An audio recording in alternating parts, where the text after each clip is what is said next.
Blissful morning உறவுகளுக்கு வணக்கம். நான் உங்கள் இயற்கை மற்றும் யோகா மருத்துவர் மீரா பேசுகிறேன். நம்மளுடைய பிளிஸ்ஃபுல் மார்னிங் செஷன் காலையில் 5 மணிலேருந்து 6 மணி வரைக்கும் ரெகுலராக நடந்துகிட்டே இருக்குது. இதில் நம்ம முக்கியமாக ப்ராக்டிஸ் பண்ணிகிட்ருக்க ஹோப்பனோபனோவை ஒருத்தரோட நம்ம சண்டை போடும்போது 2 பேருக்கு இடையில் வாக்குவாதம் நடக்கிறப்ப, அது வீட்லேயா இருக்கலாம், வெளியேவா இருக்கலாம், இந்த சண்டை போடுற நேரத்தில் எப்படி அதை யூஸ் பண்ணுறதுன்றதை பார்ப்போம். நம்ம குடும்பத்தில் ஒருத்தரோட வாக்குவாதம், நமக்கு சண்டைன்னு வச்சுக்கோங்க, ரொம்ப சண்டை போட்டுட்ருக்கோம். அந்த நேரத்துக்கு நம்ம ரியலைஸ் பண்ணுறோம், இந்த சண்டை போடுறோமே, இந்த சண்டை போடுற இடத்துல ஹோப்பனோபனோ யூஸ் பண்ணலான்னு சொல்கிறாங்களே, அப்போ இந்த பிரச்சனை தீரும்னு சொல்கிறாங்களே, எப்படி யூஸ் பண்ணுறது? ஏன்னா ஹோப்பனோபனோட அடிப்படையே என்னென்னா, எல்லாத்துக்கும் நம்ம ரெஸ்பான்சிபிள், எல்லாத்துக்கும் நம்ம தான் காரணம், ஐ டேக் ரெஸ்பான்சிபிலிட்டி அப்படின்ற தான் அடிப்படையே, ஹோப்பனோபனோட அடிப்படையே. ஆனால் இந்த சண்டை போடுற நேரத்தில் அது எப்படி நம்ம அந்த ரெஸ்பான்சிபிலிட்டி எடுத்துக்க முடியும்? தப்பு அவங்க மேலே இருக்குது, அப்பட்டமாக தெரியுது. அந்த இடத்துல என்னால் அந்த லாஜிக்கை ஏற்றுக்க முடியல, லாஜிக் இடிக்குது, நான் என்னால் ரெஸ்பான்சிபிலிட்டி எடுக்க முடியல. அப்போ என்னால் எப்படி ஹோப்பனோபனோ அப்ளை பண்ண முடியும்?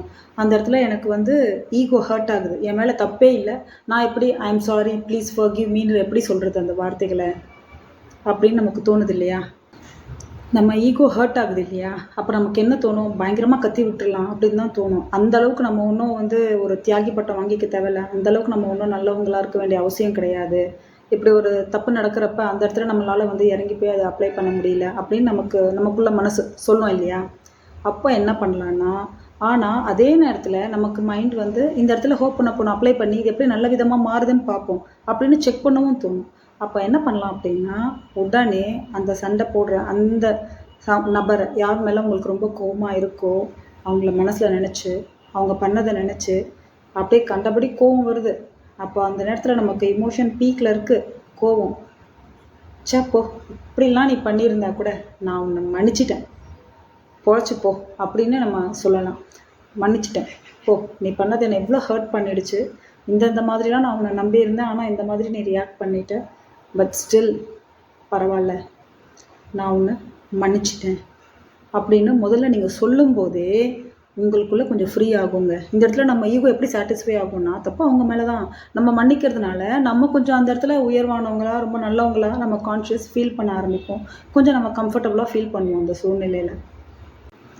இப்படி நமக்குள்ளே அந்த ஒரு கம்ஃபர்ட் ஃபீல் வந்த பிறகு நம்ம என்ன பண்ணலாம் அப்படின்னா, அந்த நேரத்தில் ஐ am sorry please forgive me, thank you, I love you, இதை கண்டினியூஸாக நம்ம எத்தனை வாட்டி நமக்கு தோணுதோ அப்போ மனசுக்குள்ளே நம்ம சொல்லிகிட்டே இருக்கும்போது கொஞ்ச நேரத்தில் என்ன ஆகும்னா, நம்ம எதுக்காக இந்த ஹோப்பனோபனோ சொல்ல ஆரம்பித்தோம், எதனால் I am sorry please forgive me, thank you, I love யூன்றதை சொல்ல ஆரம்பித்தோம் அப்படின்றதையே நம்ம மறந்துடுவோம்.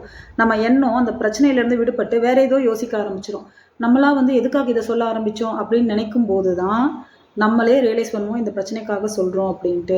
அதுக்கடுத்து உங்களுக்கு அந்த சண்டை போட்டிங்க இல்லையா, அவங்களோடான கான்வர்சேஷனோ இல்லை அந்த சூழ்நிலையோ அப்படியே மாறிடுவோங்க. ஒன்று அவங்க சமாதானத்துக்கு வருவாங்க, இல்லைனா நீங்களே அதை வேறு விதமாக பார்க்க ஆரம்பிப்பீங்க, இல்லை அந்த சூழ்நிலையை ஏதோ ஒரு விதத்தில் ரிசால்வ் ஆகிடும். இதை நீங்கள் அனுபவித்து பார்த்தா தான் தெரியும், செஞ்சு பார்த்தா தான் தெரியும். எப்போவுமே நம்ம என்ன நினைப்போம், இந்த அளவு நம்ம மெனக்கிடணுமா, சண்டை சச்சரவு யார் தான் போடாமல் இருக்காங்க அப்படின்னா அப்படி கிடையாதுங்க. நம்ம பாசிட்டிவாக இருக்கணும், நம்ம லைஃப்பை அடுத்த லெவல் கொண்டு போகணும், நிம்மதி இருக்கணும் அப்படின்னும் போது டெய்லி நடக்கிற இந்த சின்ன சின்ன விஷயங்களில் இந்த இமோஷனல் ட்ராப்பில் கோவத்தில் மாட்டிக்கிட்டிங்கன்னா நீங்கள் அடுத்த கட்டத்துக்கு போக முடியாது. இந்த மாதிரி ஒரு சண்டை அடுத்து ரொம்ப நேரம் அடுத்து வரக்கூடிய பாதி நாள் கூட உங்களுக்கு அதை ஸ்பாயில் பண்ணிடும். அதையே யோசிச்சுட்டு இருப்பீங்க, என்ன எப்படி அப்படி சொல்லலாம், நான் எப்படி பண்ணேன், நான் எப்படி பண்ணலாம் அப்படின்னு செல்ஃப் ரைட்டியஸாக இருப்பீங்க, அதுக்குள்ளே போயிடுவீங்க. நம்ம ஒரு செகண்ட் அந்த இடத்துல நிதானித்து நம்ம இந்த ஒரு ஸ்டெப் எடுக்கிறதுனால நம்ம கெட்டு போகிறது கிடையாது. நம்ம லைஃப்பில் எவ்வளோ வேணாலும் நம்ம பணம் சம்பாதிக்கலாம், அதை எப்படி வேணாலும் செலவழிக்கலாம், யோசித்து செலவழிக்கலாம், இல்லைனா அது நஷ்டத்தில் நம்மளை விட்டு போகலாம். ஆனால் நாளைக்கு பணத்தை சம்பாதிக்கலாம் அப்படின்ற ஆப்ஷன் இருக்குது.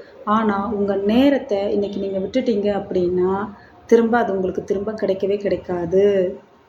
நம்ம நேரத்தை எதுக்காக நம்ம செலவழிக்கிறோன்றது முக்கியம். ரொம்ப திரும்பவே நம்மளால் உருவாக்க முடியாத, போனால் திரும்ப வராத அந்த நேரத்தில் சில நிமிஷங்களை இந்த வீடியோ பார்க்குறதுக்காக நீங்கள் ஸ்பெண்ட் பண்ணுறீங்க அப்படின்னா இதில் இருக்க விஷயத்தை நீங்கள் அப்ளை பண்ணி பார்க்கும்போது தான் அதை நீங்கள் உணர முடியும். அன்றாட வாழ்க்கையில் இருக்க எமோஷனல் ட்ராப்பில் மாட்டிக்காமல் அந்த லூப்பை பிரேக் பண்ணி நம்ம அடுத்த கெட்ட லெவலுக்கு நம்ம போகணும் அப்படின்றப்ப நம்ம எப்போவுமே நல்ல மனநிலையில் இருக்கிறது ரொம்ப முக்கியம். அந்த மனநிலைக்கான அடிப்படை பயிற்சிகளை நம்ம பிளிஸ்ஃபுல் மார்னிங் செஷனில் தினமும் பண்ணிகிட்ருக்கோம். இந்த சேனலை சப்ஸ்கிரைப் பண்ணுங்கள். இன்னும் இந்த மாதிரி நிறைய விஷயங்கள், லைஃப் சேஞ்சிங் விஷயங்களை தெரிஞ்சுக்கிறதுக்கு. அதே மாதிரி நம்ம பிளிஸ்ஃபுல் மார்னிங் செஷன்லேயும் ஜாயின் பண்ணுங்கள். நன்றி, வணக்கம்.